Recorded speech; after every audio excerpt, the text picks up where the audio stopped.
when you go over the Bob Lazar story, like what are you? How much of you cries bullshit? How much of you's like, I'm more on the side. I think he's the most credible whistleblower because he didn't profit from it. And they prosecuted him for running a prostitution ring, Which maybe he was. Which I think he was. He pled down to pandering, but they also raided him during the Jeremy Corbell documentary. While they're filming the documentary, the FBI raided his facility, and they said they were looking for something, and supposedly he has a version or a sample of stable element 115. What? That's supposedly.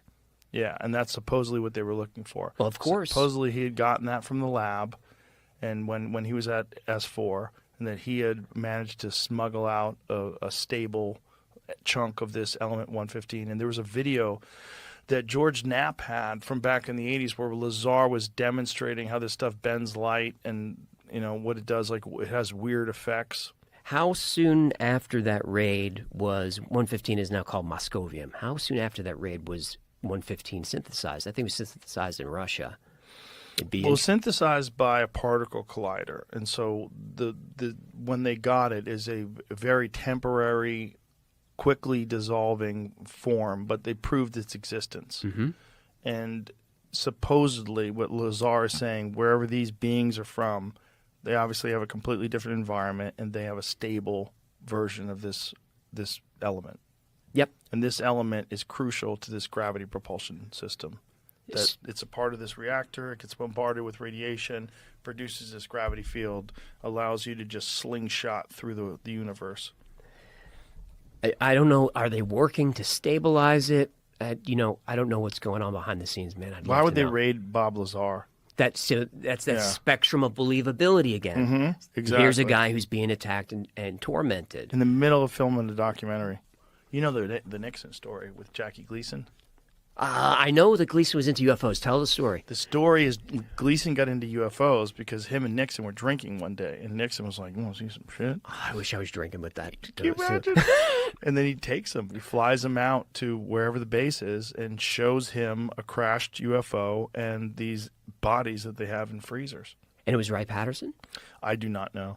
I don't know if Jackie Gleason ever said. The story came from Gleason's wife, and it was an article in some sort of a magazine. But then there's the house that Gleason built in upstate New York that looked like a UFO. Like Gleason built a home. Yeah, that was like a disc. I'm going to look into this. It's such a good story. I wonder where they went. Reportedly would have been in Homestead Air Force Base. It might be in Florida. In 73. I think that's where they were when they were playing golf. And embalmed. Was reportedly shown embalmed bodies of 4 alien beings. Dun, dun, dun. So Nixon exposes the UFOs to a civilian, and then it does not go well for Richard Nixon after that. Well, I think what went badly for Richard Nixon was that Richard Nixon was inquiring as to who killed JFK, and he said he thought he knew, and he was kind of talking about it publicly, and they're like, okay. Yep.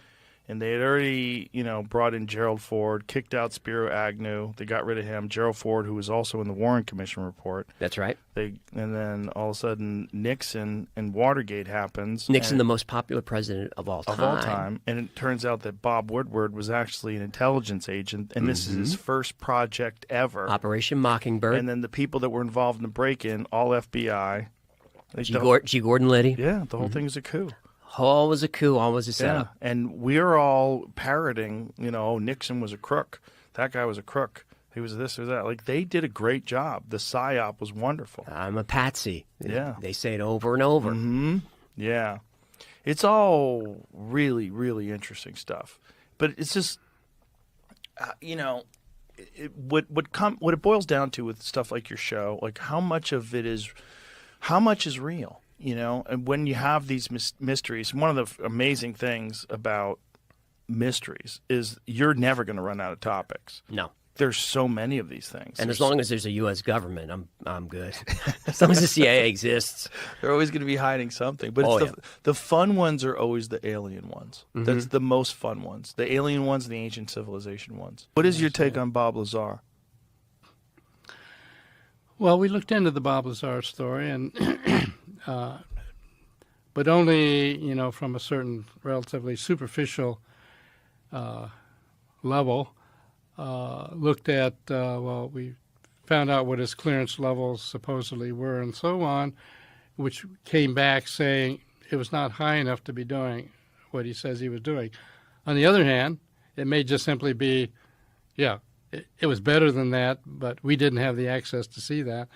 So when I hear his physics descriptions, it's a puzzle. It seems not exactly as I would anticipate might be the technology behind the craft, but I can't absolutely write them off.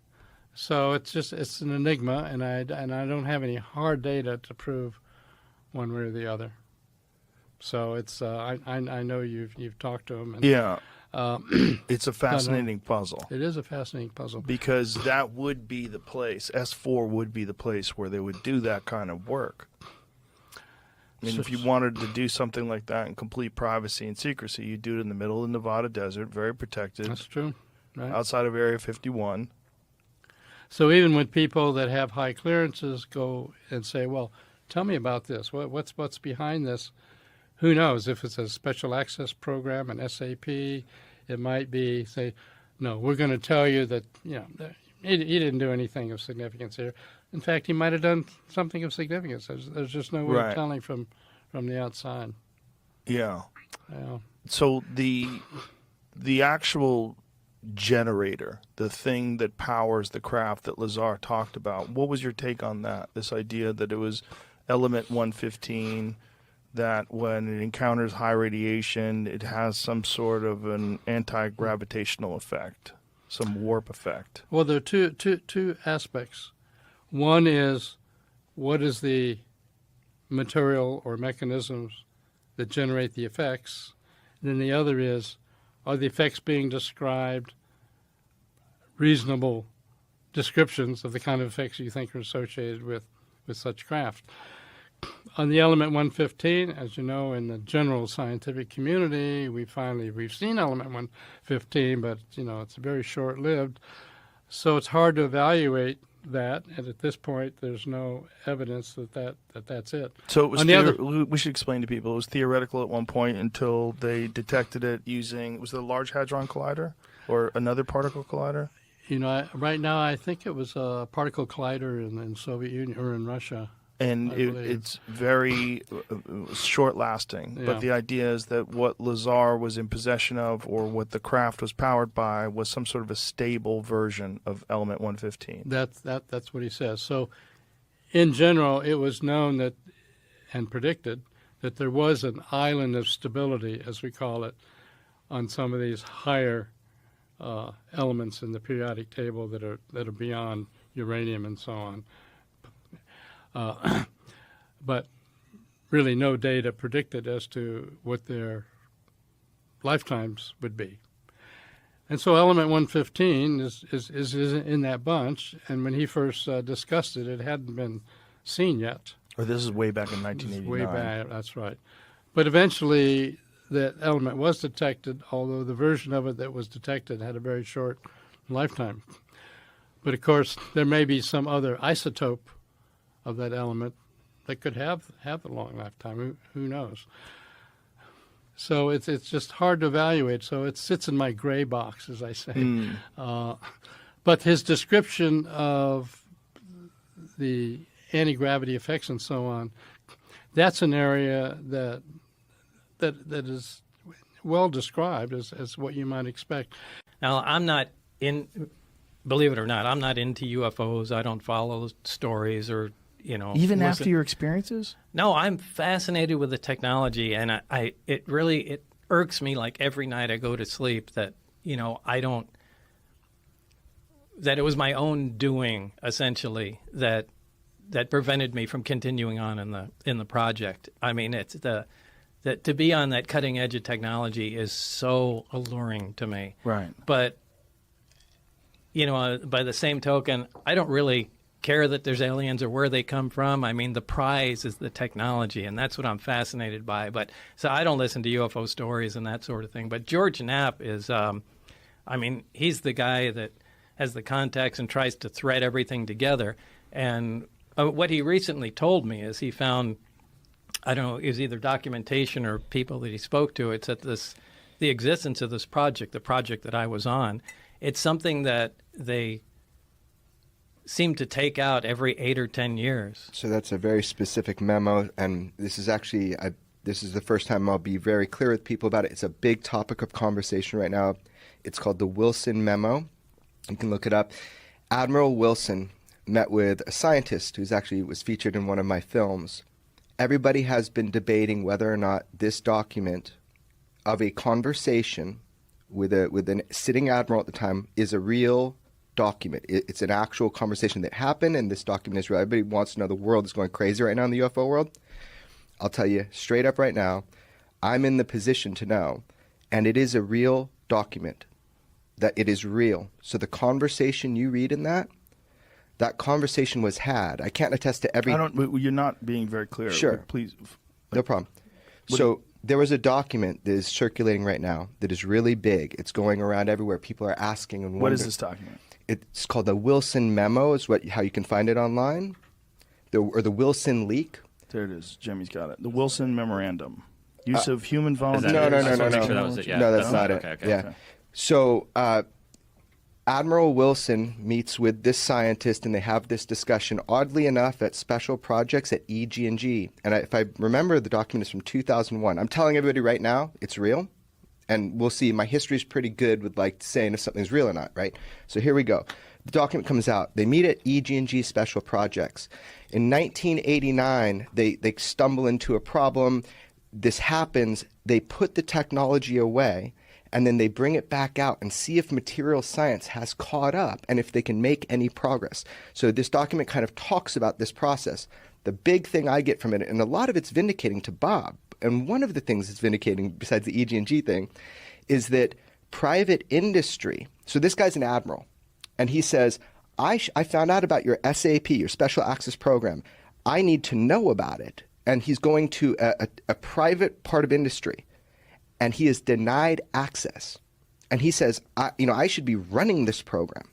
And they were able to deny him access.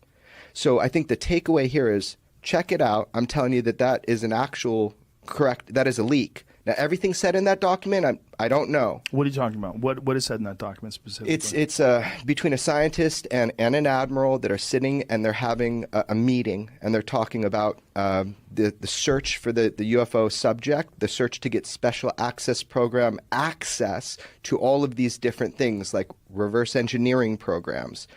So in this document, they talk about it. I believe that this document, the person that went was employed by Robert Bigelow, one of the guys that has a couple of orbiting satellites and all that stuff. He's the guy who owns Skinwalker Ranch. No, he's not. No? He was the guy that owned He used Skinwalker. to own it. Okay. Yeah, he used to own it. There's a new owner, and I interviewed him for my other film, but there's a new owner, and you'll be hearing a lot more about that soon. But there's stuff that you'll be hearing about Skinwalker Ranch soon because there's a new owner. Anyway, the whole point of this insertion here is just that document kind of validates a lot of this idea Bob just said, that they make a little progress, then they can't go anywhere. They tuck it away, and then they bring it back out 10 years later and start working on it. What is the limiting factor? I think Bob should speak on this, but it's the material science.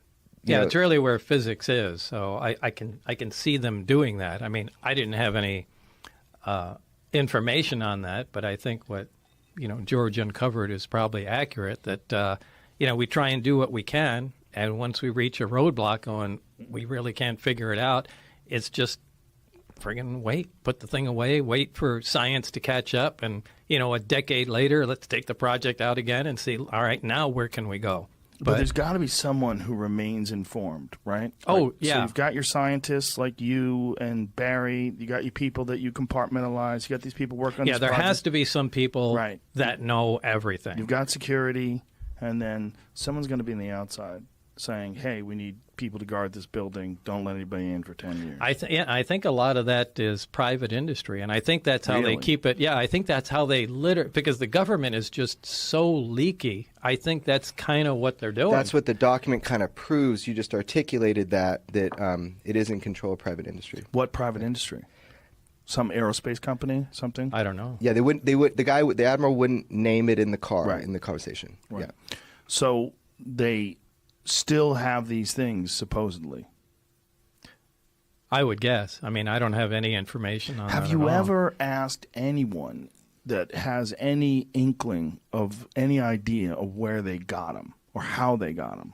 No, but something must have been said to me from Barry, but it was just too long ago, and I can't quite remember what was said, but it just left a seed in my mind. I think at least one of them was part of an archaeological dig.